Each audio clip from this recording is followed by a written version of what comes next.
arisima ina butono hulikutsa hunywa huumulemo nga hwakoboyo hubolele nanu wahuinspiringa ohwemba watandikha lina bilayishina byesu ushifunilemo nanurolomo dowo. But before we go for the commercial break, hukano muboni uli bulafu yonyo mwemo hapera. That is a miracle.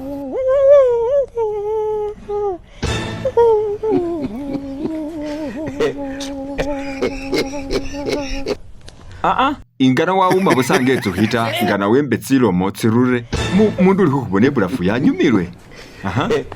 Every day I need the burudi of Jesus. Every day I need the burudi of Jesus.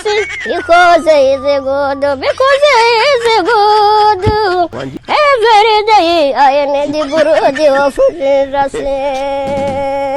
Maisinge nguwaka machesi manyonyala wakafukilisa soso bule butu wabwe tsimbeba blood of Jesus but blood ish